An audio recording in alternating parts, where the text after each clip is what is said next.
Hi, everyone. Hey, I'm Alicia, and I'm Meredith. and this is Summer is Fun, a Summer House podcast, season 7, episode 11. The best we've gotten. This is all I wanted and Me more. too. This Me is too. amazing.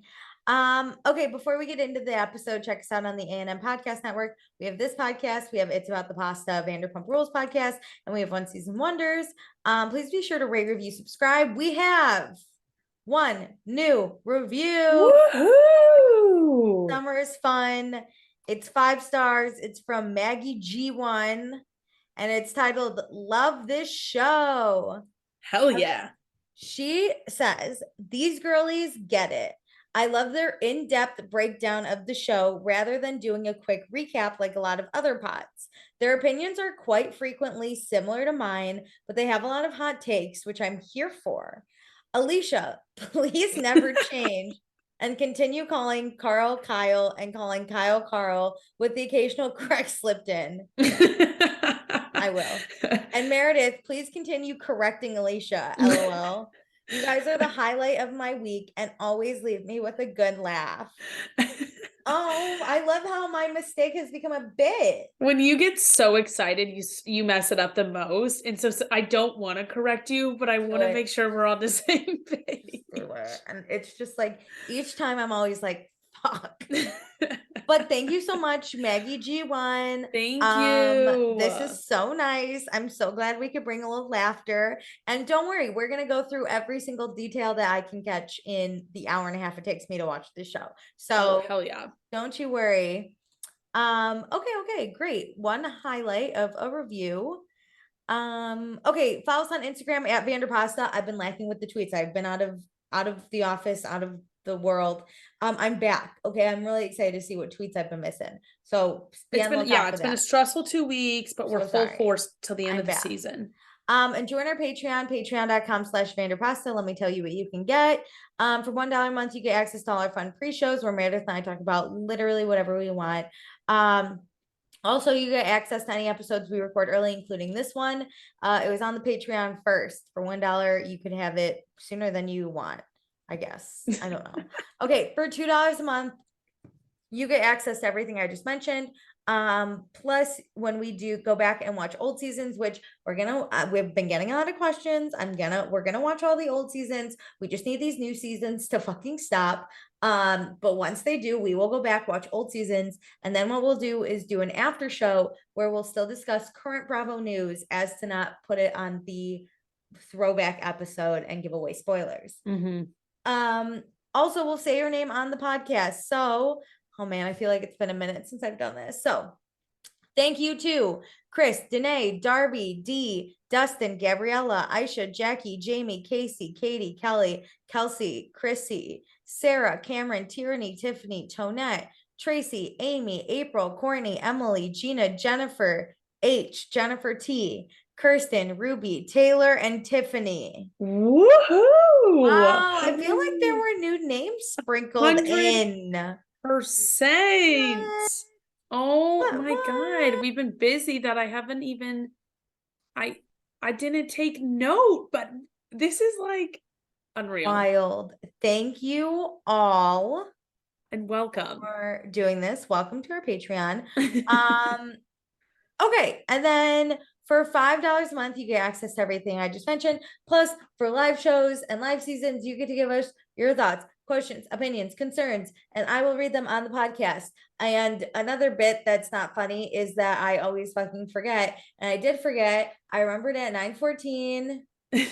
I was late, 9:14 Eastern, so I was late, but I said I was late, you can fire me, but I'm not late enough to have missed this. So we got it. We got thoughts and we're gonna read them on the podcast.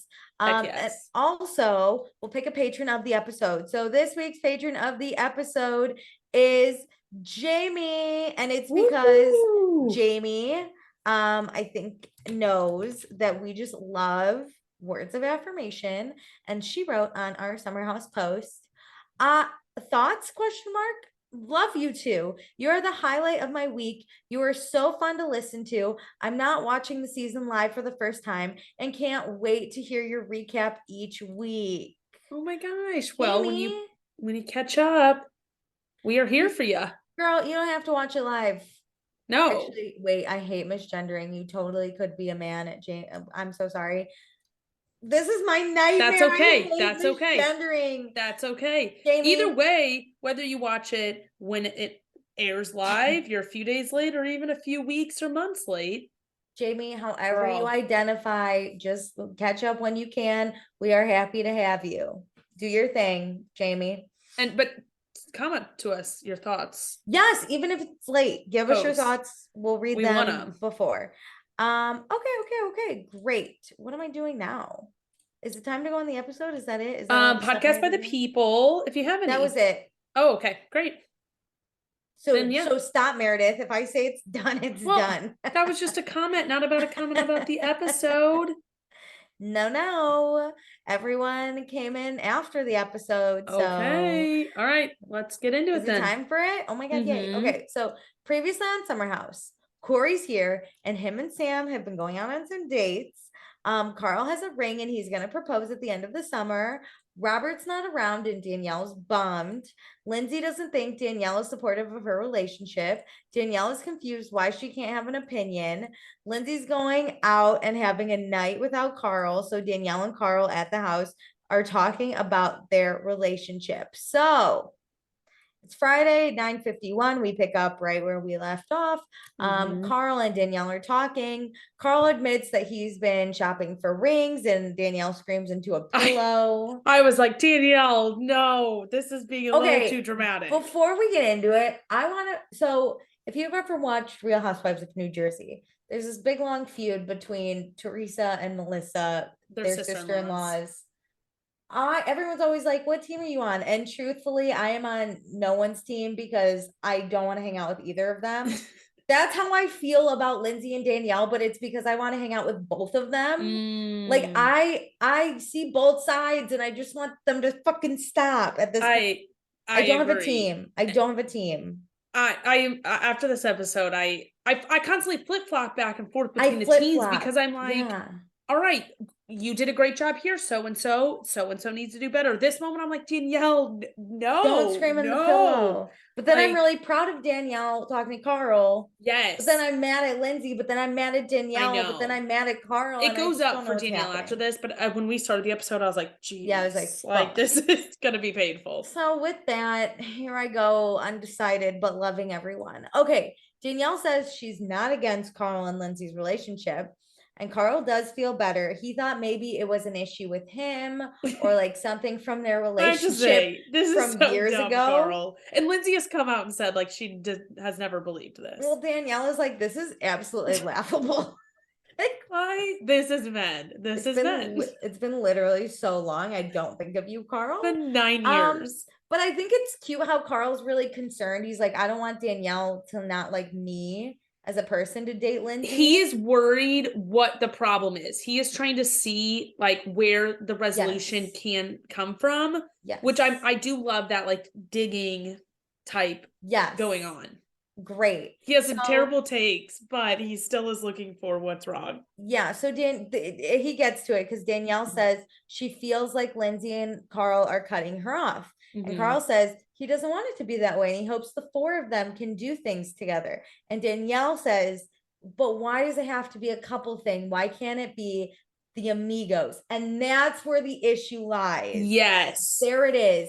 And I think Danielle's fine with them being a couple. And she knows that when they become a couple, things are going to change. But I think that it's never just the three of them anymore. It always needs to be a couple thing now. Or even a couple with Danielle. Like, they aren't in a couple phase where they can be like independent people who hang out with somebody else. Does that make sense? Yes. Like I have friends who you would never know they're in a couple. They're Same. too far extreme to the opposite side where you would never know that they're together because they're so independent when they're hanging out with other people. Yeah, I have friends like that too. And I also have friends that do a good job of just like adding one person to their couple and hanging out.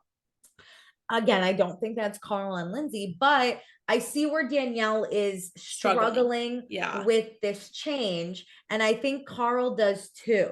And I think that's sometimes why she says it's so fast because it went from 0 to 100 on the change of their friendship dynamic.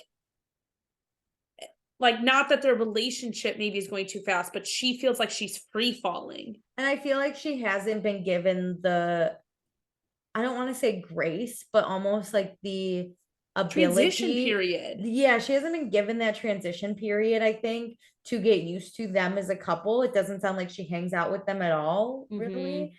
So like she hasn't had that transition period. So she sees it as like, you guys are moving really fast, where if she just hung out with them, she would see that it's not fast for them. Yeah, that's true. And I do think Carl gets this. So Danielle says she has a lot of pressure and stress, and she just wants them to check up on her. And if they are going in different directions, that's fine. But like, let's manage those expectations. This was huge. Yeah. That line. Waiting a lot around. I was like, Danielle isn't upset if this friendship ends. Well, she will be upset if this friendship ends, but she will understand that things just aren't working anymore. This interim period where they're like fighting to quote unquote figure it out is like her worst nightmare. Yeah. This And I don't even think she wants the friendship to end, but she's saying like, if this isn't a couple that we can do things the three amigos anymore, like let's get those expectations out there. Like I think she's level setting her expectations that okay, this could end and this may not work out. We may not be able to be friends or like with you guys in a couple. Our friendship changes and like Lindsay's not going to reach out, but we can be cool, right? Like we can meet those expectations. We're not going to be the friends that hang out as much anymore. I'll go like find my source of friendship, like what I really need on my friends elsewhere. And yeah, we could just be cool. We can be people who do summer house together. Yeah. And so Carl says, him and Lindsay do hang out a lot, and it gets frustrating that Danielle doesn't have the same thing with Lindsay. So Carl's like, he fully understands. Danielle says she's just like a phone call away. She doesn't feel like Lindsay's in her life. Carl, again, completely gets it. He wants his relationship. But he even says he gets that the relationship at first is weird. He says he gets that. I don't know why weird is a trigger, but like he understands how it looks from the outside. Yeah. And he says his main worry was that Danielle didn't support him with Lindsay. And Danielle's like, absolutely not. I support both of you in this couple. Yeah. So they feel better. Carl hopes his friendship with Danielle might help lead to amend with Lindsay. I loved this conversation. I thought this was the most grown-up conversation we have. Well, because even when they hit rocky ground and didn't understand, neither of them got heated. No. They just kind of explained more so they could understand like where the disconnect was happening. And there was a lot of understanding on like both sides, right? Danielle's like, I love you guys. Carl's like, I understand where you're getting upset in this. Like they fully recognized each other's feelings. Yes. Acknowledged that. It was beautiful.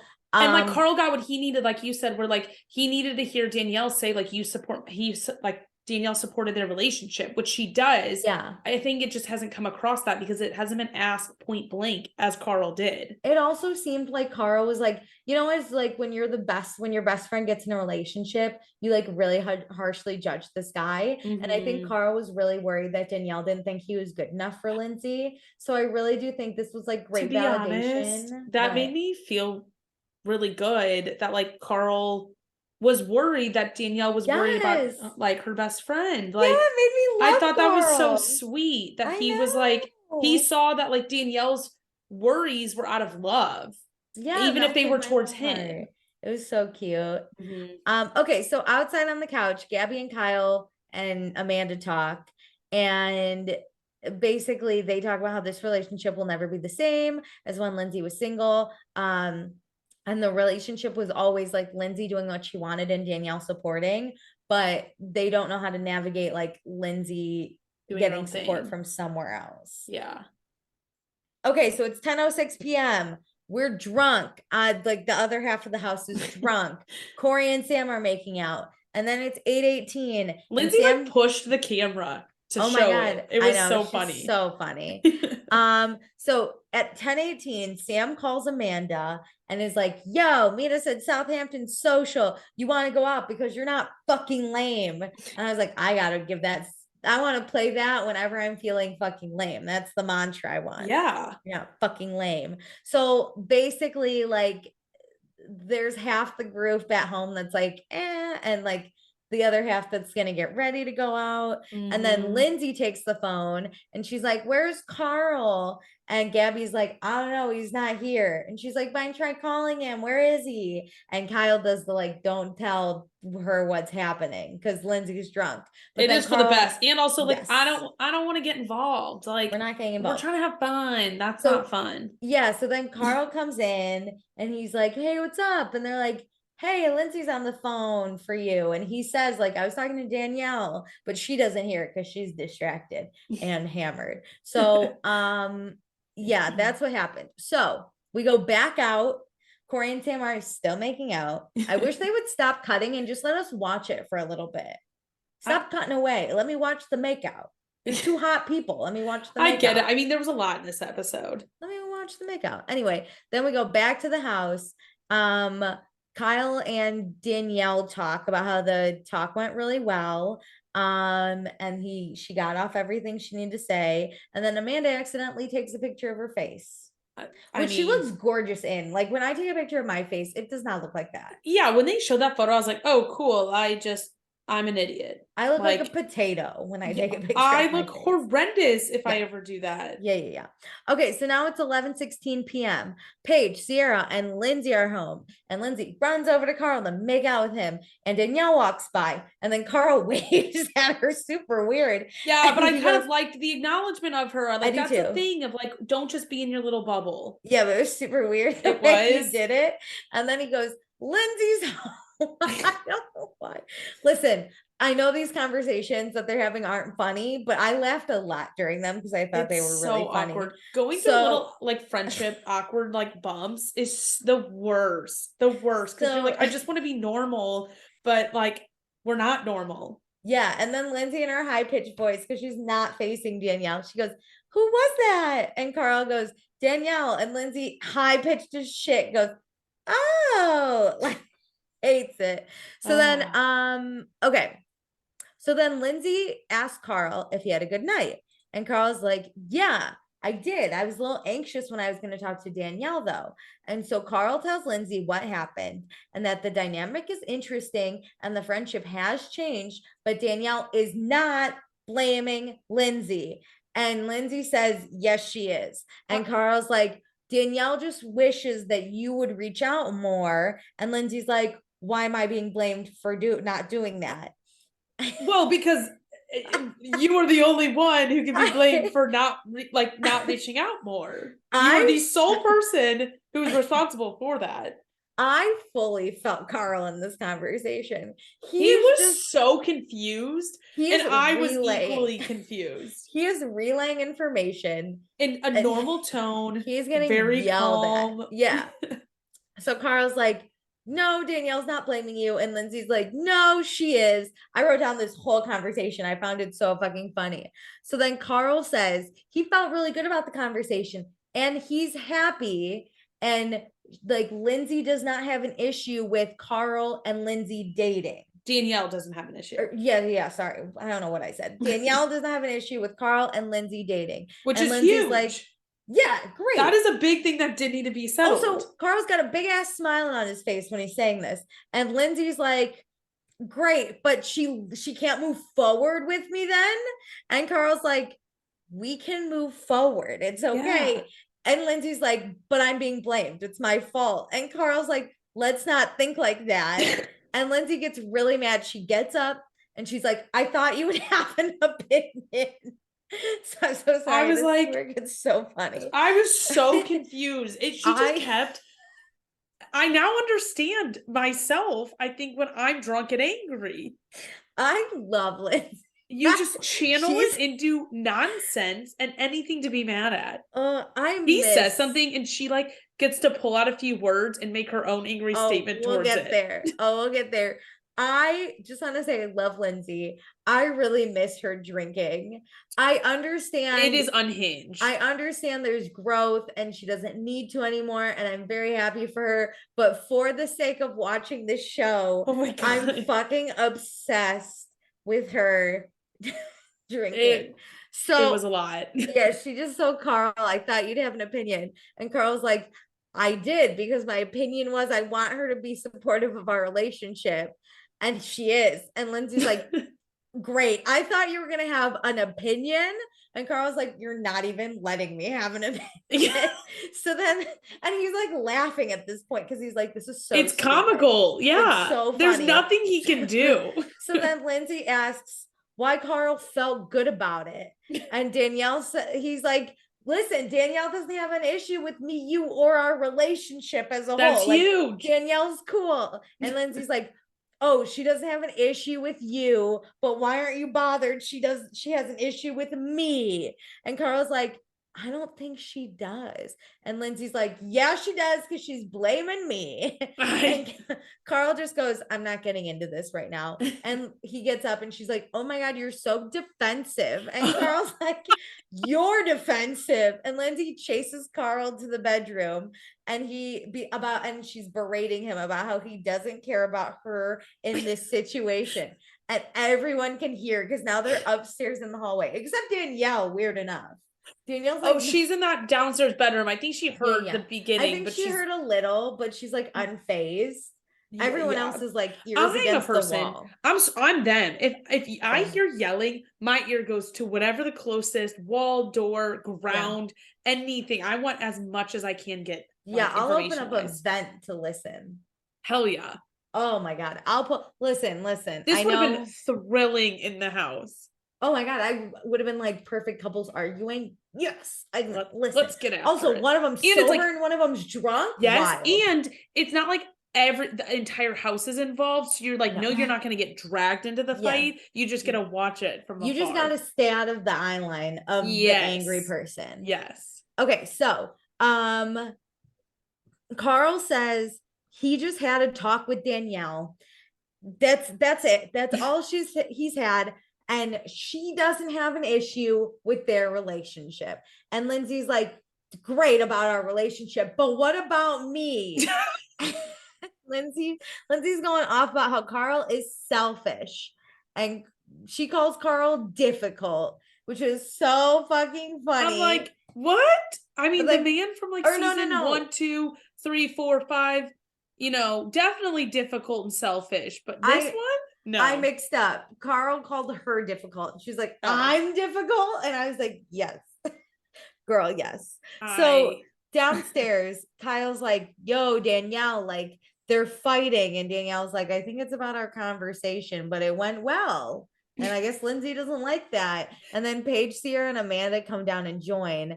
And then they put together that Lindsay's pretty drunk right now. Because no one thought she was that drunk. But now they're kind of like, she's hammered, and can only go bad. That's true. I mean, she really hasn't gotten very drunk this whole season, and I bet in a very long time. Yeah. So upstairs in Lindsay and Carl's room, Carl's like trying to sleep, right? And Lindsay's like, "Hey," this would piss me off so much. She like whips her hand on him and is like, oh, you get so mad. And Carl's like, I'm not mad. I literally I'm not even mad. Projecting much. I'm literally not even mad. So then the Ubers are here. So Danielle, Kyle, Gabby, and Sierra are going out, which I'm like, good for y'all. If I was on the fence, I'd be going out now. Same. I'd be a Paige in my pajamas. Like, wait, I'm just going to come out. Hold the Uber. Let me just swap the clothes really quick. I would go out in the pajamas. I just got to leave. Drop me off at Taco Bell and pick me up on the way home or something. I just gotta get out. So then we're in Lindsay and Carl's bed. And Carl just says it's hard to have a conversation right now because everything he says turns out to be wrong. And Lindsay's like, that's on you then, because you're mad. And he's like, I'm not mad, I'm tired. And she's like, why can't we just have a normal conversation? And he's like, I'm telling you. For like the 15th I want time. a normal conversation. I want to. Also, Carl's saying that he felt better after the conversation with Danielle, and she does not have an issue with either of them or the relationship. It's just that things have changed. Period. And then Carl also says, you're getting mad at me. And Lindsay said that Carl needs to be a partner to her. And Carl's like, I am a partner. He's like, being your partner means telling you like when you need to do something or like when something's going wrong. Like, I'm not just going to yes man you. He's like, especially when you're drunk. Yeah, especially drunk. He goes, as your partner, go have a conversation with Danielle. That's That's it. And Yeah. Lindsay's like, I've had 3 already. So then Lindsay says she just wants her boyfriend to say, you were a fucking piece of shit to my girlfriend. Go apologize now. I'm so shocked this is where this quote fits in. Same, weirdly enough. Because, like, yes, has Danielle in other conversations said some kind of like things that could be taken wrong or like didn't hit right, whatever. But in the Carl conversation, everything was so good. So Also, good.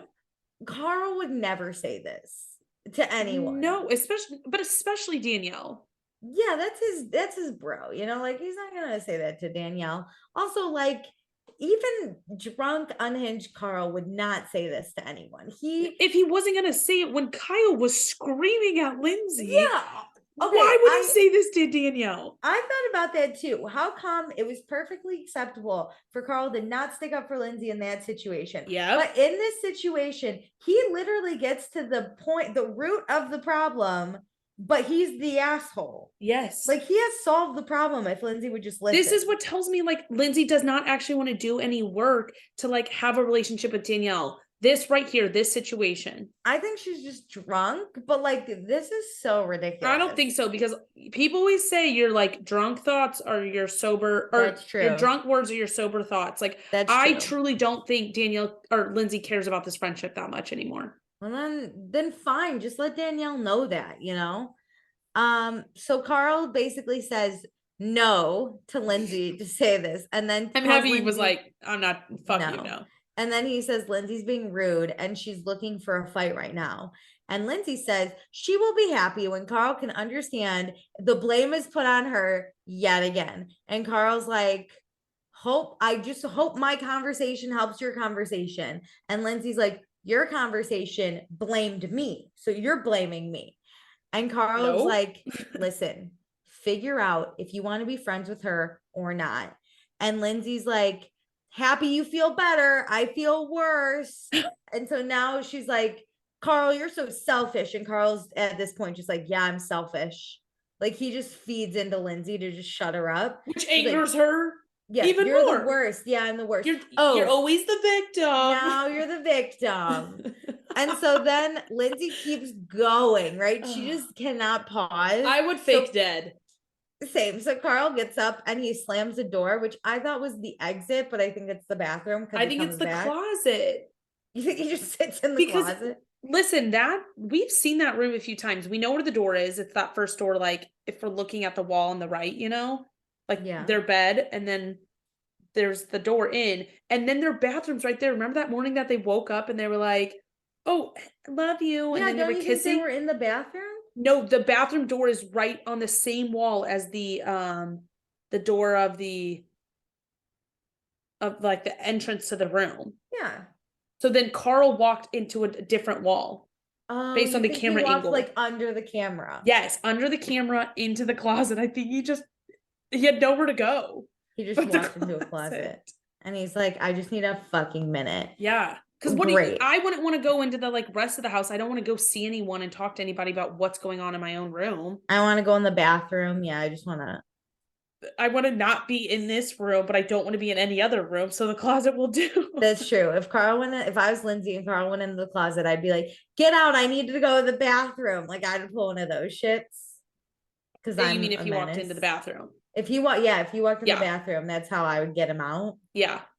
So yeah, I guess the closet was the best. Anyway, Paige and Amanda have been listening the whole time also and are shook, which I enjoy. I enjoy them listening. I would be shook too because they have been putting on this air of like everything's perfect. We don't fight. Like we have no issues. That like when you see a little crack, you're like, okay, I'm not fucking crazy. They're very, very Sheena-like, where like their conversations are just, or like their issues are never aired. Mm-hmm. Okay, so now it's good on them. Like good on them. Yeah. So it's now 12:17 a.m. Carl's back from the closet. Lindsay keeps going on and on about how I was hoping she'd be asleep, if I'm honest. I think Carl was too. But then she kind of gets a little dirty because she says even her birthday was all about Carl. But that was the day that Curtis died. So I was like, oh, rough talk there, girly. I mean, that was so low because she was like, the day before couldn't be about me. The day after, nothing's about me. And at this moment, I'm like, Lindsay, you want to be the victim. Like you just want to be pissed about everything and anything in the world. This was the only time I got sad at Lindsay. The rest I found absolutely hilarious. I love I Lindsay. found it exhausting to like right before Carl got up and Oh walked away. I God. was like, I can't do this anymore. Like And this it was cannot so continue. So I was so thankful Carl got up. And then whenever hilarious. she was saying like he's the victim. Oh, we have to be the victim. That angered me to its core. And I'm now against Lindsay in this fight. Like I'm pro Danielle. I'm like, Danielle in this episode, point for Danielle. She had a great conversation. Negative point for Lindsay because of this. My heart won't let me go against her. I'm so biased. I know. Leave a review and complain. It's fine. Anyway, okay, so we're done with this. I think Carl's playing dead. So Carl, Gabby, Sierra, Sam are back. Kyle's being carried in by Chris and his balls are getting smushed. And then Danielle's also home. Gabby hits Corey with a tortilla. And now it's 2:09 a.m. We got late night crew. We got Corey hitting Chris with a wet towel until it hurts. Danielle's going to bed. Chris and Kyle got into the pool and do cannonballs. And then Sam and Corey are flirting really hard in the kitchen, making out a little bit. I loved this. This is classic Summer House. This is great. And then at 2:47, everyone goes to sleep. Corey talks about, for some reason, this was the place to put this in. Corey talks about how he was always the cute friend and he was all skinny growing up. And one day he was like, I don't want to be cute. I want to be hot and sexy. And so that's why he's never the aggressive one. He wants the girl to choose because he grew I was up as like, the all right, awkward thanks kid. for the interview, Corey. I wonder if they're trying to like sell him hardcore on Bravo now. Like, Dude, I'm already Team Corey. You don't I have to give me know. any extra. But like, no, Bravo. you don't typically get interviews as like a visitor. Like, I don't even That's think true. Craig got interviews last year. No, absolutely not. Boo. So like, Boo I on think they're Craig. really like they're Boo. drilling into him because like he's gonna be the new like Andrea, let's say. I mean, Dude, it's not the same, but like carry that torch. he's the future. Him and Sam are the future of Summer House. What if they Truly. break up? And honestly, that's fine. Put them in a summer house together still. That's true. Honestly, Chris is a great wingman to Corey. I think those two. That's the next one. You always need a posse. Chris is great at being a posse. He wants to go out. He wants to have fun. Chris he has a little bit wants of a to storyline party. himself. He's Yeah. always down to do late night crew. He's kind of funny, right? It was kind of funny watching him cannonball into the hot tub. I Hell kind yeah. of giggled a little. I thought it was funny. loved him and Kyle in the hot tub. I thought it was funny him carrying Kyle in, and Kyle's going, my dick's getting smushed, and Chris is Same. like, don't worry about it. Like, I thought it was funny. It was great. Just let him I'm live. really appreciating him in his role. And you Yes, know what? agreed. He can grow too. Like Danielle used to Yeah. have this role. Like we Yeah. need him. Yes. Okay. So now it's Saturday, 10:47 a.m. House is waking up. Carl goes on a run. He says he's been struggling to navigate Lindsay since she started drinking again. Ooh. And he knows like getting drunk can cause people to get upset because he used to be like that. So I think that's helpful that he doesn't take anything Lindsay says drunk like too seriously, but also it can still hurt. You know, I think it's just hard. How do you interact with someone in that type of moment? Like he's probably thinking like, if she's going to continue to drink, we're going to continue to have these like little fights because she's drunk, and like, yeah, I can move on from them and like things can be fine the next day. But yeah, that's really hard to navigate. So the girls are debriefing. Sam, it's like some of the girls, I think, I don't know. Oh, it's Danielle, Sam, and Gabby. And so Sam tells them that Lindsay made out with Sierra twice, so she was super drunk. And Danielle says, like, yeah, Danielle says that her and Carl had a great conversation. But after dinner, Lindsay was yelling at Carl, and Gabby's like, yeah, there's gonna be some awkwardness. And then Lindsay walks in, and Danielle, for some reason, like leaves to go. Well, Lindsay's like, Lindsay goes, oh, what are you guys talking about? And Sam's like, oh, everything about last night. And Danielle's like, I'm not ready to have this conversation right now. I'm going to get a Corona. I was like, girl is 10. I know. I'm this person though. Sometimes I'm not ready to talk unless I'm ready to talk, and I don't ever want to do it in front of like multiple people. But still, like we can't just keep like talking around it. Yeah, like I would have stayed. So, okay, so then the girls ask Lindsay what happened. Lindsay debriefs the girls on like why she's upset and why she's blamed, or how she's blamed for the friendship and all of that. Okay, so it's 11:36 a.m. Chris has his sunglasses on, and that means he's a little hungover. I get And the then vibe. some of the girls are gonna go shopping, but Chris wants to have drinking games for everyone. He's sad the girls are gonna miss the games. Carl's in the kitchen. Everyone admires his baby smooth skin, and Lindsay kind of moves on from everything that happened last night. And you can tell it's really bugging Danielle, but other people are kind of weirded out about it. Like, we don't really know where to go. This is a hard moment because you don't really want to address your own relationship drama with a group of people. Like Amanda and Kyle never really, the next morning after their fights, would wake up and with the group be like, hey guys, we're over it. But they would slowly then talk to their friends, and like the whole house would then eventually move on from the fights. Yeah. I think that's where we're not getting this. I don't think anybody's looking for them to be like, hey guys, we're good again. Like, sorry, that was just a drunk fight. No, but there obviously needs to be resolutions with Danielle. It's just awkward. It's weird. When a fight happens, no matter what, and there's no conversations afterwards between any of the parties. Yeah, we like don't know where to go. Mm-hmm. Okay, so now it's 12:42 p.m. We got some shopping with Amanda, Gabby, Paige, and Sierra. The only thing funny about this was Amanda tried on sunglasses and she doesn't like them. But Paige and Gabby are both like, oh my God, we love them. And she's like, you guys have really bad taste, which is funny because they're both like fashion people. I know. To which they're both like, Amanda must be high right now. This shopping was so weird. What? I kind of liked it. I just felt like it was just nothing. It wasn't. It was just funny, I think. It was so odd to me. I have no conversation to say about it. I weirdly preferred the shopping over the drinking games. Oh, I like wanted to hang out and play drinking games with these people. I would have been playing drinking games, but I want to watch people shop more and like discuss. I don't know what, just discuss everything. They just didn't discuss anything of importance. Of course not. So it's 1:51 p.m. Chris has a whistle, he's got a mustache. Oh my God. And he's scaring me. I would quickly be like, I wish I wasn't playing these drinking games. Hilarious. He's ready to play flip cup like the Marines do. And for some reason, only Corey has to do it. But once he flips the cup, he has to run 2 laps around the pool and then do crunches until Chris tells him to stop. Which is kind of it's hilarious. Okay, so at 2:12, we're at shopping again. Gabby and Paige talk about how cute Sam and Corey are. Paige sees this as a fun summer fling. Then we talk about how Gabby's not really a hugger or a toucher. She's not affectionate in relationships. And they try like holding hands with her, and she hates holding hands. I hate holding hands. Stressed out for Gabby because I've had people do this to me. Yeah, I have too. I'm not really a hugger or a toucher either. So it like weirds me out when people touch and hug me for long periods of time, and I'm not. It weirds me out when, well, they get really confused because if like I touch someone, then it's more like on my terms. But when somebody says, "Oh, hold my hand for the rest of this conversation," then you're also building the pressure onto it. It's not like you just grab my hand naturally. Like when you acknowledge it and make me talk through it, that makes it even worse. Yeah, I have friends who at work they'll like come up behind me and just place like a hand on my shoulder as they're talking to me, and I'm like, what are you doing? This was so unnecessary. Yes. So I get it.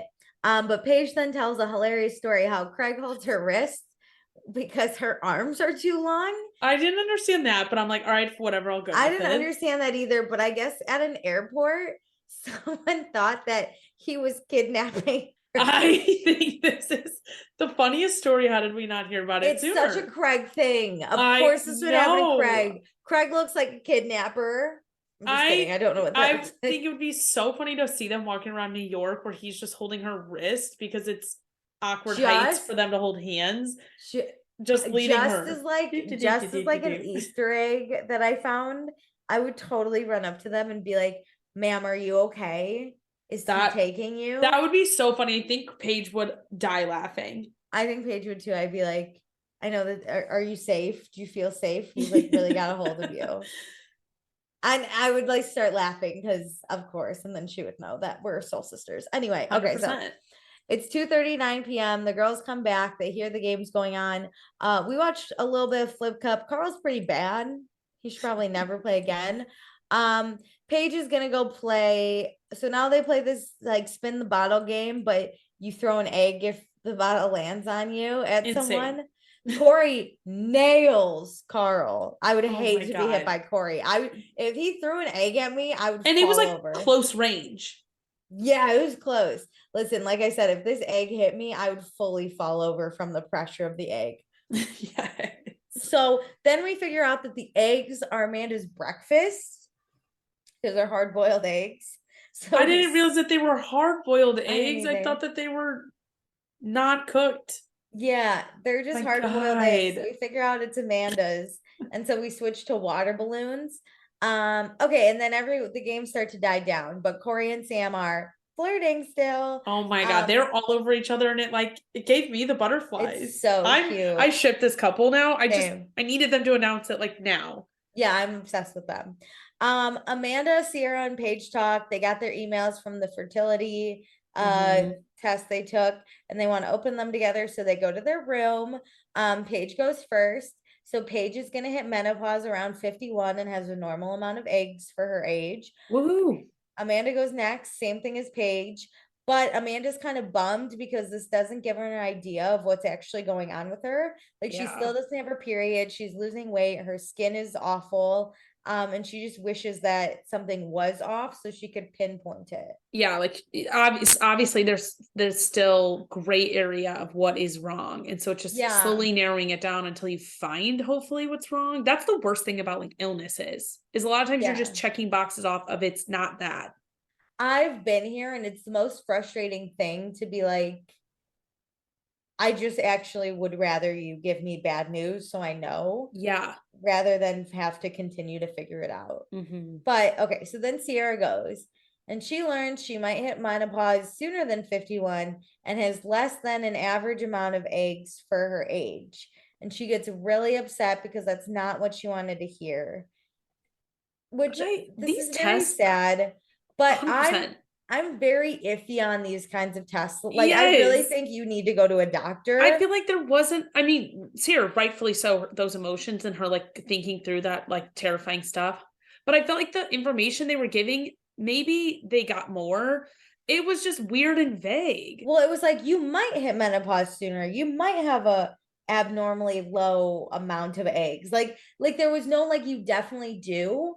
So I Yeah. want Sierra to go to a doctor. Same. And same with Amanda. Like, Yeah, like I said, these like the Everlywell test told me I was allergic to the most random bits. Like it's there, you have to, the only way to know for sure is like go to a doctor and and get like they tested. gave blood. Like, I feel like if I went to a gynecologist, they would like wand me or like, do a sonogram of my ovaries. I I don't know. don't I've know. It never just had my eggs checked. But listen, neither like I. Lindsay was what, 34 and she got so many eggs taken out. Like you don't know what's in your body. Go get checked 100%. out. And By a doctor. and it's okay if I know like this is not what women want to hear, but like it is okay. Like your body does so much for you. Yeah. Like you cannot come down, you cannot spiral about this. You like just go talk to your doctor. And then if it is an issue, talk about things you could maybe do to Action either plan. slow down, prevent, whatever, but help your body in a positive way. Yeah. Great. I felt really bad for Sierra, but I wanted to be like, I girl, know. this test was so vague. I know. I wanted to be answers. like, shake her and be like, and Amanda, like, yo, don't take this too seriously. Yeah, like, I was go to like, your well, doctor. all three of you have gotten like a random answer. I felt like they were just picking something out of a hat. Like, Also, yay, I'm fine. Does everyone kind of hit menopause around 51? Is that I have no idea what the like average age is. So 51, I was like, is that good? Is that bad? That in my mind, in my book, I was like, that seems late. I thought it seemed early. I guess there's like premenopause is what I'm probably thinking Menopause of. can happen in your 40s or 50s, but the average is 51 in the United States. That is so random. I know, but it just felt like there's this benchmark that they were like, you're below, you're above, you're below, you're above. My mom is pissed because she is 55 and has yet to hit menopause, and it's all she wants in life because she is done having children and she is done with her bodily That's function. a thing. I'm good if it kicks out at like 48 because I feel like I'll be done by then. She wants so badly to be. I feel that for her. Menopause. So my mom's the one raising the average slowly but surely. Okay, Okay, so now it's 5:37 p.m. The boys are playing football. Sam and Corey are still flirting. Amanda's eating a mozzarella stick. Her and Paige talk about how, well, Amanda feels like Sierra's results land on her because she's the one that like wanted to take this test.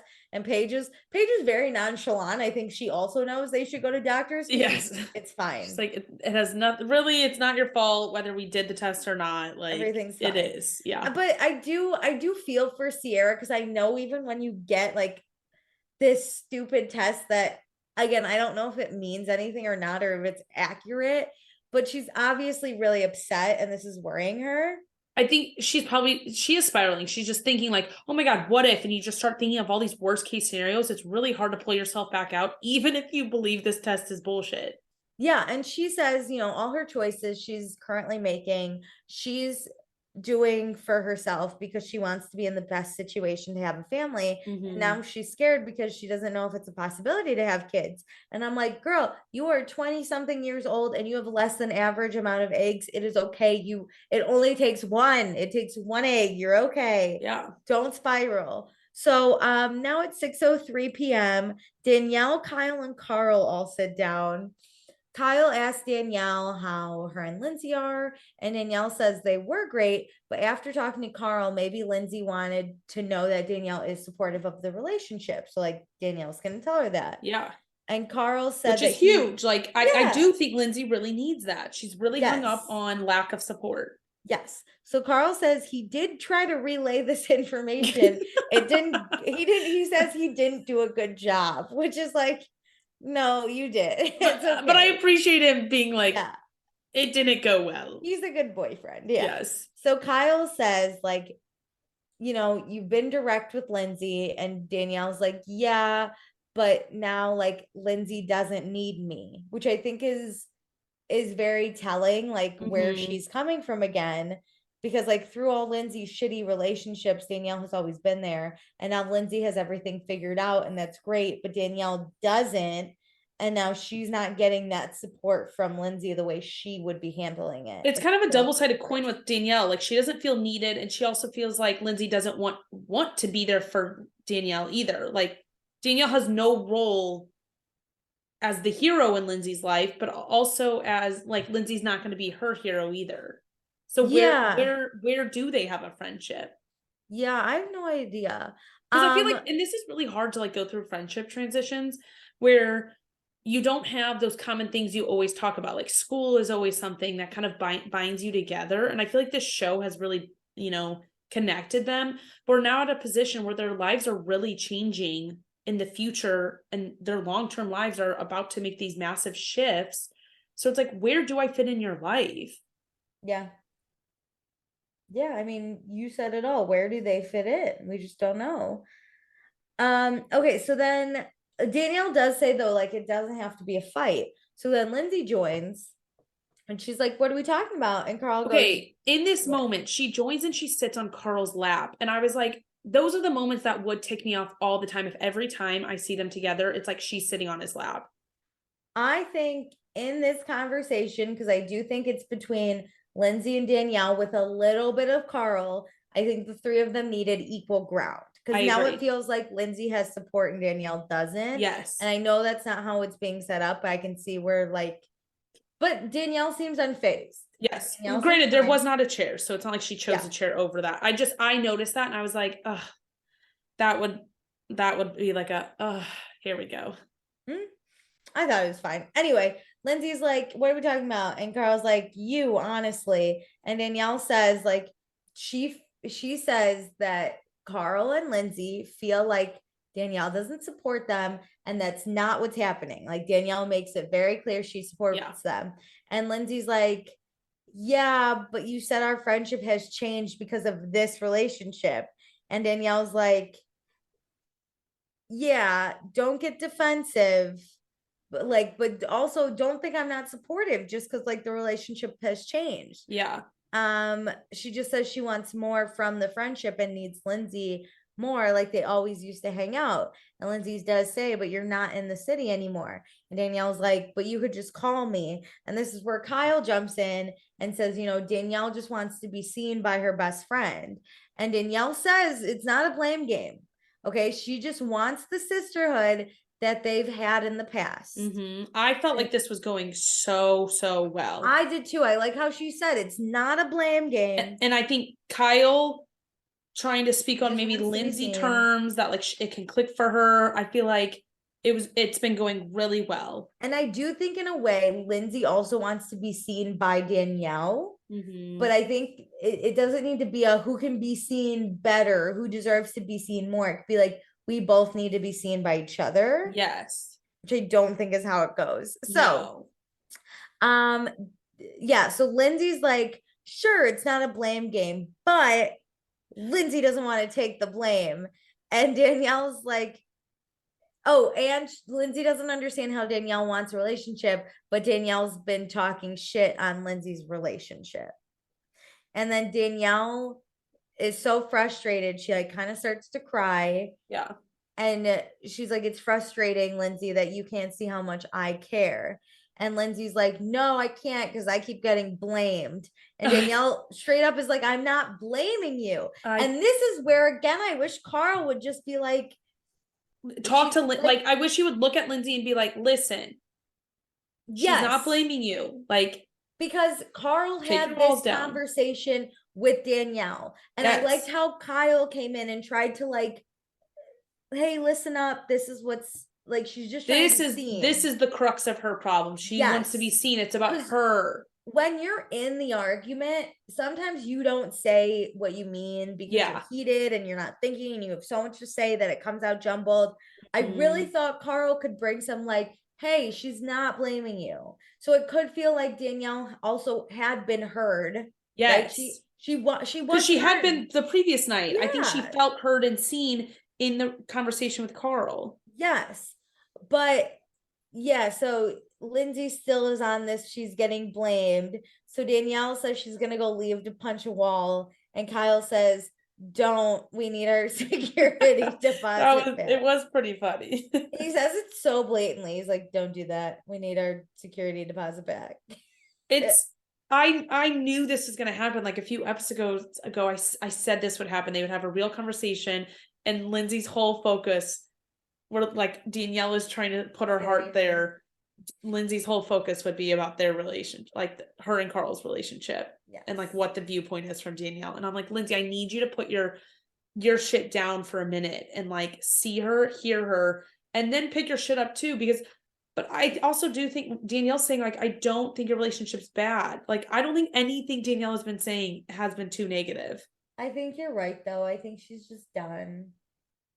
I don't think Lindsay really cares. I think the only thing Lindsay cares about is not being the problem. Like the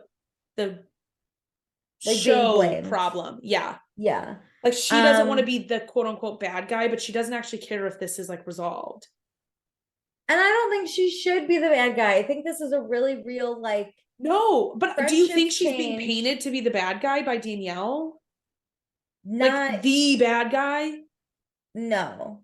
Or do you think Lindsay's kind of dreaming that up in her head a little bit too? I don't think totally, but I can see where Lindsay feels like when Danielle yelled at her at dinner, I see how Lindsay was like, I'm being attacked. Like, I'm going to be painted. The kind of the narrative of it. She has for how many seasons been painted as the bad guy? Yes, that's what I think it is. Yeah, I think she just doesn't want that by her best friend, which is fine. I don't think Danielle means to do it.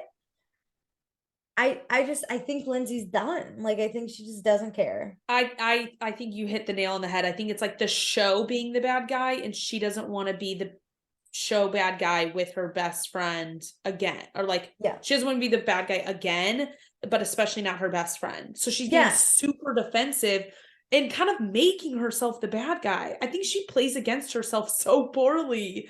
Lindsay does. Y'all, though, I do not see any pro Danielle tweets when I check it. Lindsay's not the bad guy. I don't think Lindsay's quote unquote the problem. No, I think she's her own problem. Does that make sense? Like she's her own worst enemy. She truly is. In a relationship with Danielle, she won't put her wall down to resolve it. So I just think they're going to be kind of stubborn. Danielle's not going to basically quote, based on what we were saying earlier this season, like sit in Lindsay's shadow, anymore. I think Danielle's done being the person she used to be in this friendship. She wants a change. And she's unwilling. Danielle's also unwilling to go back to what it was. I think Lindsay wants it to be what it was, and neither of them will be able to find a foot forward. Yeah, truly her own worst enemy. Okay, so now it's 6:19. Danielle has walked away. Paige and Amanda go after to check on her, but Danielle locks herself in the bathroom. But then when Danielle comes out, Amanda and Paige hug her, and Danielle's upset because it's this blame game that she's not playing, and she's frustrated, and Danielle's just trying, or Danielle feels like she's trying, and maybe Lindsay's in a place where she doesn't want to try anymore. Yeah. And I think it's impressive that Danielle has realized this, because I think if I was Danielle, I would be like, she's my best friend. Of course she's going to want to try. I think Danielle has more high level awareness of the situation than Lindsay does. Yeah. I think Danielle's looking at you don't actually want to make things better with me. You're done. Yeah. Okay. So then we cut back outside, and Lindsay says she just doesn't understand. She gets Danielle needs a friend. We already hit the friendship stuff, but Lindsay also has a lot of feelings, and Danielle speaks about their relationship. And she just said 2 days ago that it's weird, and now she's supportive. And I was like, those two things aren't interchangeable. No, they're not. They're not mutually exclusive. It does. Listen, you aren't either saying it's weird or you're supportive. And I wish Carl would step in right here again, because last night he agreed. He said it was weird. He said it. Well, he didn't say their relationship's weird, but he sees how it can be weird to the outside. He understands that. And I wish he would let Lindsay know weird is not a bad thing. No, it's weird. We have a podcast, but a lot of people are supportive. But it's so great. Yeah, we love it. And if someone said it's weird, you have a podcast, I wouldn't be like, I'd be like, yeah, it kind of is. I'd be like, yeah, fucking it is. It's crazy. Who wants to listen to me? But it's not interchangeable. No, they're not interchangeable. So Kyle says it might be weird, because Kyle again is an outside perspective, right? He's like, it's weird because you three were the three amigos for a long time, and now it's not like that. So she's trying to figure that out, and for that, this is weird for her. Do you I feel like Kyle's sitting there do you get, to me, this is simple. 1 + 1 + 1 = 3. Now it's still 2 + 1 = 3, but we've changed up the equation here. Yeah. Do you see what I'm saying? And I feel like Lindsay's like, no. You see how it can get weird? Things have changed. She's like, never. It's the same equation, but it's 2 = 2 at this point. It's 1 + 1 = 2. This is why I struggle with, I'm not mad at Lindsay. I'm not anti-Lindsay. I'm just like, you always kind of, and I get it, because listen, if I was having this conversation with Lindsay, I would be so fucking frustrated. You would be Danielle. I can see Danielle in this situation. I would totally be Danielle. Now, from an outsider, I'm more Kyle, watching. I'm kind of like, oh yeah, whatever. But let me tell you, if I was in this, I would totally be, I would walk away and be like, you're not getting it. You're never going to get it. I'm not even going to sit here and explain to you. I just think I'm everything that Lindsay's perspective and my perspectives are so different that we will never get each other. We are going to be this situation always. Yeah. Okay. So, it ends, the conversation kind of ends like that. We have nothing. So we're going to do a bonfire. Sarah made a fire. I'm assuming she learned that from Luke. Did she make a comment about Luke when she was building it?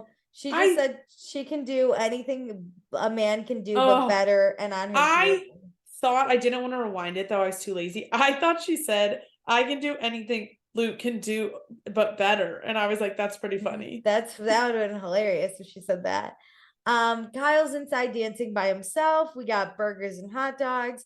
Corey and Slam flirt again. And then, sorry, Corey and Sam flirt again, and Danielle wants them to bone. Hilarious. So then we have the greatest debate. If you pull out a vibrator for sex on the first time, should the man be offended? What do you think? I've done it, so no. On the first time? I don't think I would on the first time, but I also don't think it should be that offensive. Like, I don't know what girl said it, but they were like, guys, like, vibrators are great. I said something like, let's have a lot of fun, and I pulled it out, and you made it fun. Like, it wasn't like well, I'll just handle this myself. Yeah, I was like, here, just figure it, like, let's do this shit, you know. Like, I was like more, and I've done it a few times because I'm a nightmare. Don't talk to me. I'm a horrible person. Anyway, but yeah, I'm with Paige. I've had this vibrator longer than I've known a lot of people. Yeah. It's where I feel comfortable. I don't think it needs to be some big, like, oh, I can't believe. But I understand, like, why people do or don't. Offended. Was it Corey? It was a guy. Yeah, right. Obviously. Yeah. So now it's 9:23 p.m. It's time to party. We have the men dancing in the windows like the women do in the red light district in Amsterdam. And Danielle's like, what am I doing inside then? She went with it. It was awesome. Sierra and Paige hang out and they talk about how it's the longest day ever. Sierra's really in her head right now about her fertility. Lindsay and Carl hang out.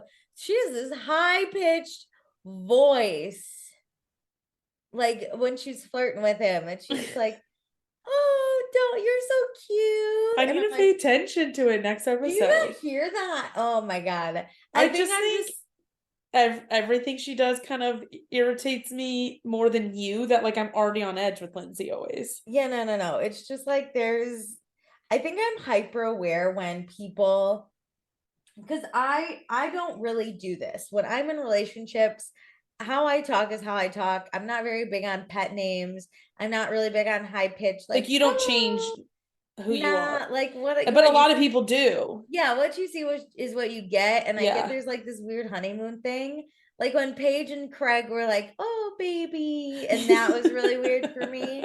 So this high pitched voice is just like a lot. Yeah, for me. Very jarring. Also, I hate touching, and all they do is like hug and talk in high pitched voice. All they do is like sit cuddled all the time. Yeah, I think it's so funny. They're literally laying on their own bed, and their legs are intertwined, and I was like, no. I would have been like, it's summer, it's hot. I would have been laying on my side, and you can lay on your side, and we can look at each other and laugh, and maybe like a hand touches every once in a while, but like, no, I don't need to sit like we're straddling each other, but sideways. I was gonna ask, what do you think Lindsay's love language is? But do you think it's all 5? Do you think Lindsay at all 5 all the time? Like to the extreme, because she really likes gifts, because like the Stravy dinner. Yes, she also likes words of affirmation. She likes being told like she's pretty. She likes words. She likes physical touch. She likes it all. What do you think Carl's is? Ever seen someone be so many of them all the time? Literally all of them. I would think Carl's is just probably quality time. Maybe some words of affirmation. I think his is words of affirmation. I don't know. Who cares? But like hilarious that Lindsay is there is evidence she is all 5. And this is why I think she's probably also struggling with Danielle. Like Danielle is dropping some of her Danielle is clearly quality time. Yes, but I think Lindsay's probably getting a little upset because Danielle's not giving, like they're in this tiff thing right now. So like Danielle's not giving 100% all the time of all this stuff. And so like Lindsay's probably a little bitter on the side too. Like maybe the fuck, where's my like love for my friend? This is fun. We should guess all the Bravos peoples. That could be a pre-show. I want to talk about that. I'm going to make a PowerPoint and we're going to guess. Okay. So then we got the party gang. The party gang comes into Sierra and Paige's room where they're lying on their beds. Incredible. And they fucking party. They got music. They got dancing. They are screaming. Everyone's having a good time. Carl's flicking on and off the lights. And then Paige kicks everyone out of her room. But that was everyone fun. had a really fun time. This was hilarious. Yes. So at 11:15, everyone goes to bed, but then little Corey pops out of his bed and starts walking downstairs. Ooh, I was shocked this didn't happen the night before. Yeah, to go to Sam's bed. And so now it's Sunday, 9:14 a.m. Everyone's starting to wake up. Chris can't find Corey, but hilariously, he grabs that whistle and he busts into the downstairs bedroom, blows the whistle, grabs Corey by the legs, drags him out of the bed and down the hallway. And it was awesome. Incredible. This is Chris's top moment. This was so funny. And this is like the joy of living with people, like the random shit that happens. And I'm happy that they all everyone thought it was so funny. Like no one was like, what are you doing? No. Okay, so Paige and Sierra, I love them waking up together. I think they're so funny. Me too. And it's funny because they used to share a bed and now they're sharing a room but different beds. Yeah. They're really far away from each other. So yeah, they enjoy that they got to party from their beds last night. That's like a dream of theirs. Okay, so then we got some of the boys headed to the gym. Sarah finds this orange juice in the fridge that goes bad in September, and Paige is like, yeah, it's Sierra goes, what month is it? Which I get. Sometimes you just don't know. And Paige time is like, a crazy concept post-COVID. Yeah, she's like, yeah, it's August. And so Sierra goes, is it old? And Paige goes, no, it's August. And Sierra's like, yeah. Sierra goes, yeah, but what date? What date? And Paige is like, Danielle's laughing. Paige is so upset. Paige is like, the thing says September 29th. We've got a lot of time. We're good. Yeah, we've got like a month. And Sierra's like, sometimes that's the date that the store just needs to sell it by. And Paige is like, yeah. Even proving the point further, like it won't go bad in your home. So Sierra goes, it could still be good. And Paige goes, it is good. And then Sierra literally just stares at her and goes, oh my God, it's August. And I was like, she lost it for a second. She lost all sense of time. Off the planet. I bet she thought September was before August and is saying like, okay, like we can drink this a few days after the end of September, thinking September came before August. Yeah, she was lost. She's just like lost. So can we? She was lost. Okay, so everyone's leaving. Amanda said she's gonna go to the doctor. She'll let Sierra know how it goes. Carl finds Lindsay and he missed her while she was at the gym. He was at the gym. He was gone for like an hour. No. Okay, so Corey and Sam. Sam says they haven't gone below the collarbone. Mom would be so proud. Hilarious. But we're just gonna see where this chemistry takes us. And Corey might stick around in New York. We'll see. And he fucking better. He better be back every weekend. Agreed with that. I also am just shocked that like no touchy-feely stuff happened in bed last night. Good for her. Good for him. Just enjoy each other. I didn't expect that from Corey. Yeah. I mean, Winterhouse Corey was doing insane stuff to Jess.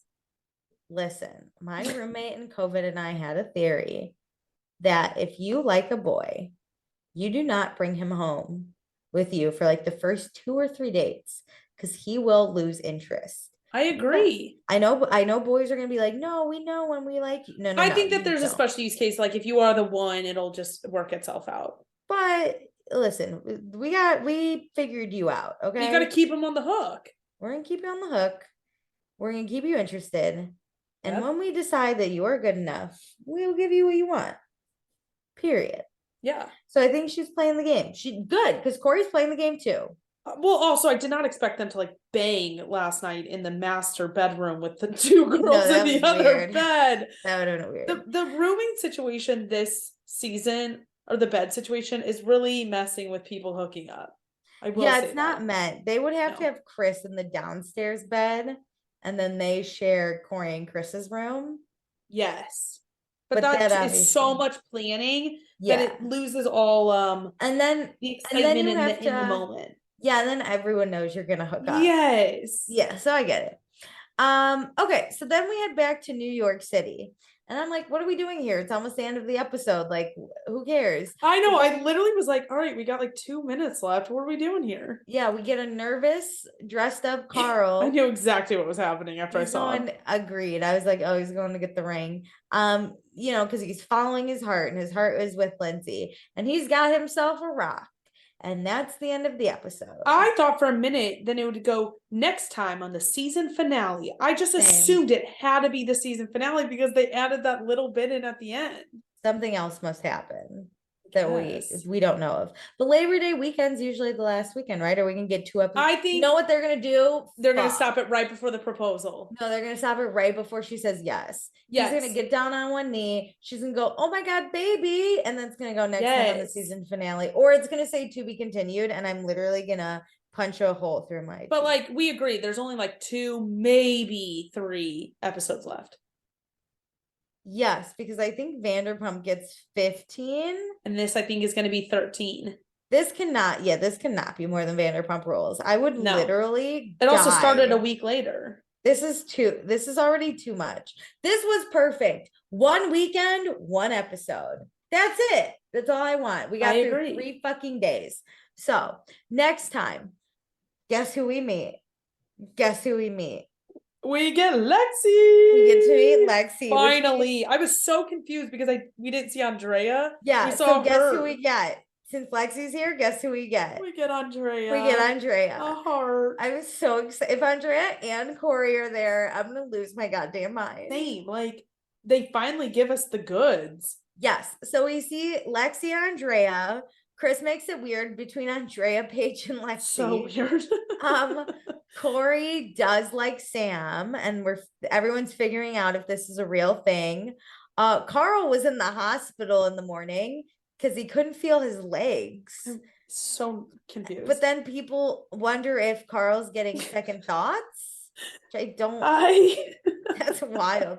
Did he lose all feeling in his legs because he's nervous to marry Lindsay? I would, if that is true, how horrible. Or like, if that's does happen to people. That's a wild reaction. I agree. Crazy. That is such a stretch. That's a lot of stress on this man. But again, this is not what I thought Carl being in the hospital would be, quote unquote, talked about. Same. Okay, and then it's the Labor Day weekend. Carl's gonna propose, and Danielle is pissed. And then we get the proposal. I think I'm gonna flip back. I think I will be flipping back next episode at being mad at Danielle. What if Danielle didn't know? What if like Paige is the one telling Danielle? Do you think Danielle has a right to be upset? If Danielle's the only one who doesn't know, yes. Okay. Can we say within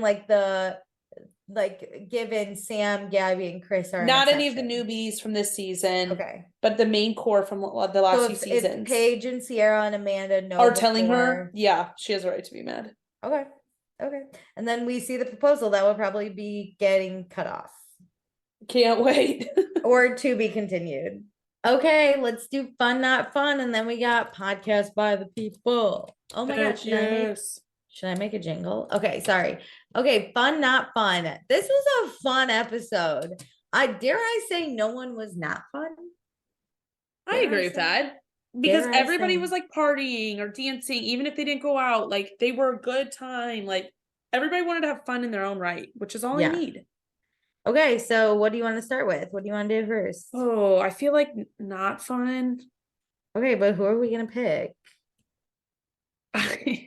Okay. I don't even know what to say. Like, I think the fights were so fun, even. I enjoyed the discourse because it wasn't even like truly below the belt stuff, like that Kyle fight at the beginning of the season. I was like, all right, dude. Yeah. Get over this. Like, I see why they're fighting and I see kind of both sides, but I'm gonna give it to Lindsay because the drunk fight was never ending. And I literally was like, I don't want to be Carl, but like, why do I have to be Carl? Because I have to sit here and listen to this whole thing. Like it would not end. I get it. I felt like I was in a relationship with her and I was like, get me out of this. Like, I want to fast forward this. I get it, but I loved it. I know you did. I did. There was something so awesome. No, when he came out of the closet and she That was still going, I it was was like, all so no, funny to me. no, no. Like, even though, listen, if that was me, I would have hit my head against the wall to get away from this woman. But to watch it is my 10 out of 10. Okay, I'm between two people, I think. So I'm just gonna have to go with, you know what? I'm gonna even it out. I'm gonna not fund Danielle. That works for me. I just feel like I understand where she is coming from. I I just want it to be done. I want them to decide if they're gonna be friends or not. And I almost want Danielle to also, if Lindsay's not gonna fight for it, you should also stop fighting for it. I kind of want Danielle to put an ultimatum, like being like, listen, you know what? If you feel like I'm shit talking a relationship so much, which I'm not, like I support you, but you can't get past that, I understand. And I need these things, so I need to go onto the side and like deal with my own stuff. And like I just think we need a break. Yeah, Danielle's gonna stop holding out hope that Lindsay's gonna call her. I Just like she's agree. not. She's not gonna do it. Okay, who's your fun? Oh man. There's a lot happening, but kind of also not a lot happening. Yeah. Like a lot of the happenings is with our like not funds, unfortunately, even though Yeah. it was enjoyable to watch. Yeah. I'm gonna give it to Chris. I think Yeah, he's a Chris was hoot. fun. Like he's kind of carrying the like shenanigans in the background. And we Yeah. need that lightheartedness. I don't think people like it's hard for us to pinpoint like why this season isn't like going well. And I think it's the lack of like little shit in the background. Yeah, but he was good. Yeah. He, especially the games, he like got everyone Yeah, drinking, but which like is him always a carrying in positive. Kyle, him willing to be like smacked with the towel, like there's like The all these little Corey things that really thing. add up. Yeah. Honestly, Chris was mine, but he doesn't, it wasn't good enough to give him a double. No. So I'm gonna, this is a hot Oh take. God. I'm gonna give it to Lindsay. I just thought, Okay. listen, I think this was by far the most I've ever disagreed with Lindsay, but she fucking cracked me up. I thought this drunk fight was so funny. I have no idea what she was talking about. I love that she's so defensive and she yelled at Carl for being defensive. We also have been asking her to get drunk, and so she did, and she provided. Yeah, you know what? So For me, I'm biting the hand that's feeding me. the So only bad part was the birthday, oh, moment.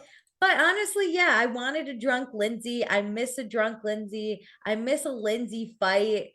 Cause like she fought over a goddamn sandwich. This bitch can go for hours. you And I know what thought it it was is? so funny. Carl's not arguing with her, so he seems like a defenseless little animal laying there. And It's it's awesome. so hard to watch. With the Stravy, it's like he's sitting there and she's pointing at him. Like with the Everett, she's like Yeah. fighting to someone. Carl's just it's as if he's not there. It's because he's not drunk. But you No, know what? 100%. She woke up the next day, she rallied, she's gonna pretend like nothing even happened, Oh and she's gonna man. argue sober too. And you know what? Obviously, she's right, I guess, because Carl didn't say a goddamn fucking thing ever. So he must see Lindsay as correct, and maybe I'm missing something. But it was fun. I love a drunk Lindsay. I support a drunk Lindsay. I'm gonna be Paige listening through the wall. Thank you so Hell much. yeah. Okay, patron by the people. So Aisha says, hello, life has been lifing, so I was behind, but I caught up tonight.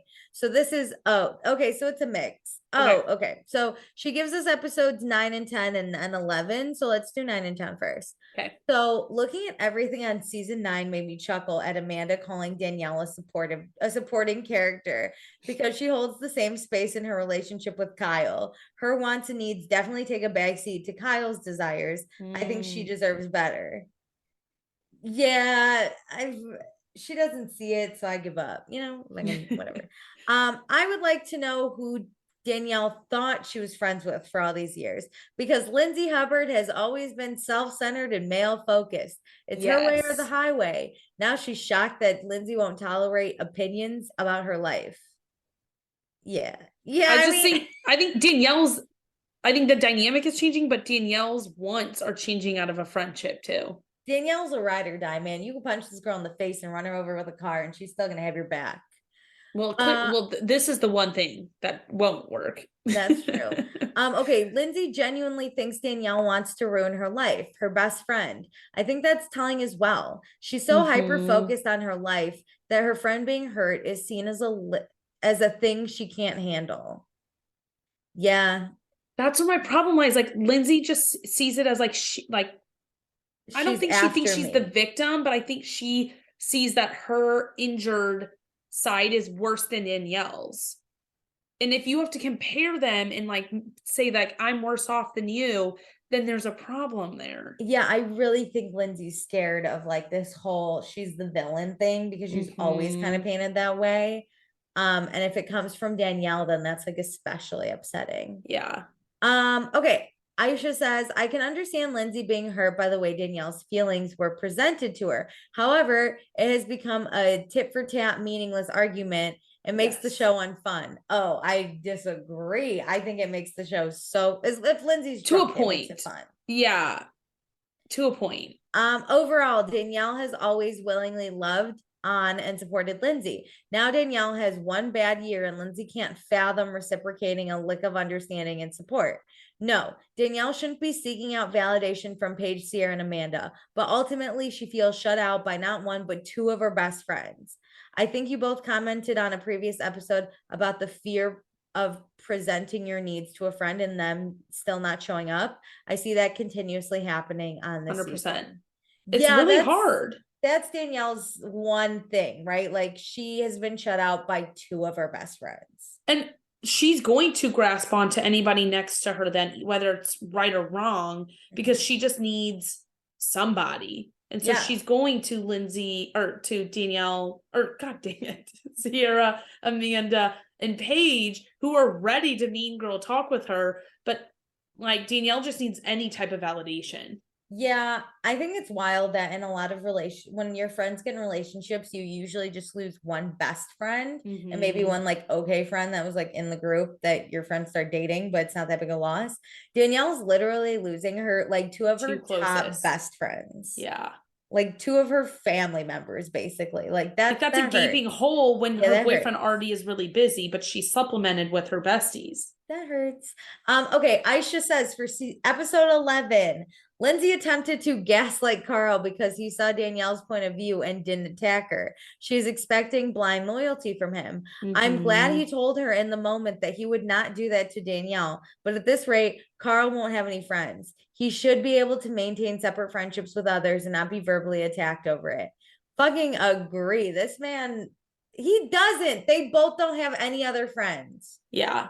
These two are the only friends that they have. It's like, do you remember when like Snapchat, like the emojis were really big? Like they want to have like their yellow heart and be besties and they have to be each other's besties and they can't have any other besties though. Like it's kind of getting that like we're the most important thing to other people. We can kind of have fringe friends, but we can't have other really close friends. It's all or nothing with them. Listen, I have never really had Snapchat, but they're the only ones in each other's top 8 on or top 5 on my whatever it is. Top 8. They're the only ones. It's like you have to prove it so hardcore. Yeah. And push people like half away to prove it. It is a lot. It's a lot.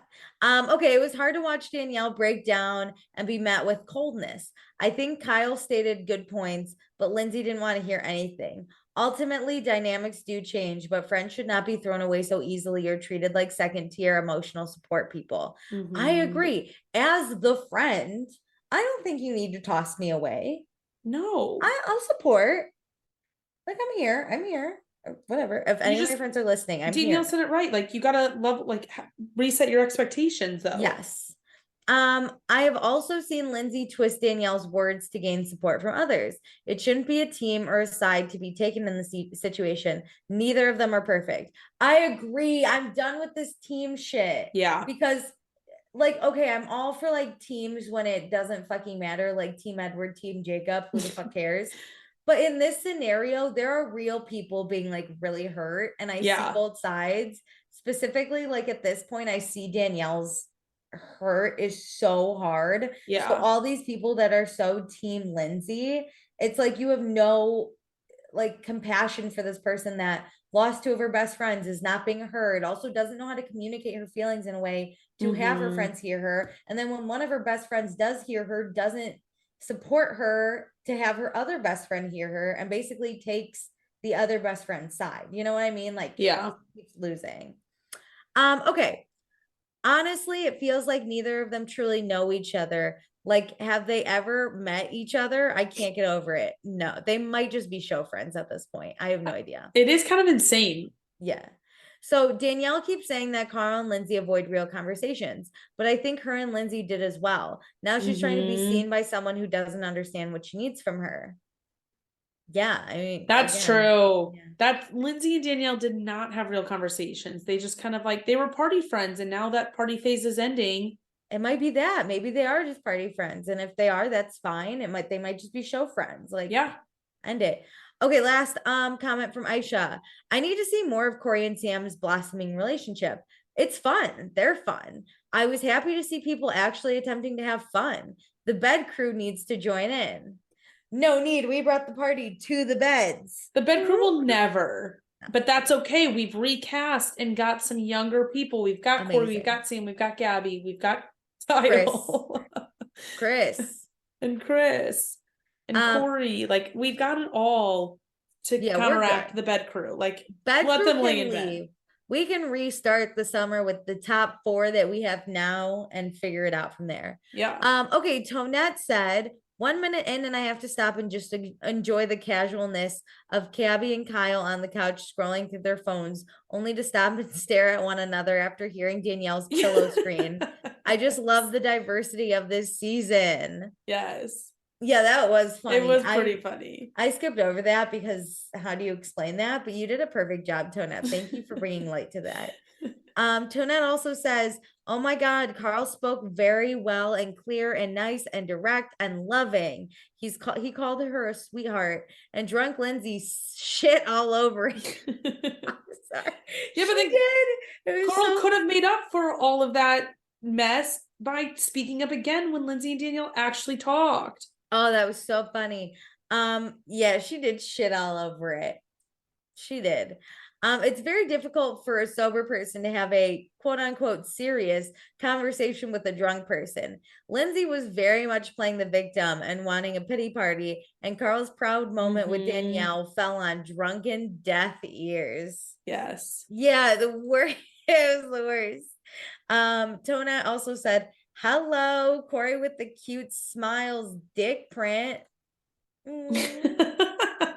Listen, I bet Corey's packing. Okay, sorry, that's beyond the point. Anyway, not to objectify a young man because we love. He wants to be sexy, so he probably wants it. That's true. He openly, he does not want to be known for his kindness and his brain. No, I think he doesn't want to be the opposite, but he wants you to really see him as sexy and hot. Which, sir, I don't know how you can't be sexy and hot. You are 6'5".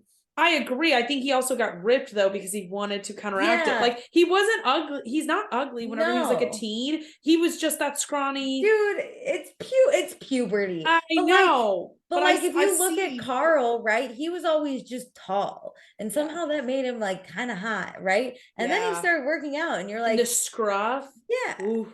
Yeah, Corey's hot. Corey, you built. Listen, if you hit 6 foot, you kind of automatically could become That's hot. true. If you just add a little meat to your bones, you're kind of hot. Yes. Don't be weird. Don't be like super lank, but like actually Pete Davidson's love of my life. So I love super lank, but whatever. Great. those are all of our comments. Thank you for all who participated. If you missed it, feel free to comment. We will check out the previous week and the current week all the time, each time, to make sure we didn't miss anything. But that is it. And I'm gonna look at tweets as I go to bed tonight. So I'm gonna get tweets, y'all. No worries. Get ready for them. But don't forget to rate, review, subscribe, do all the things. Okay, Thanks bye. for joining. Bye.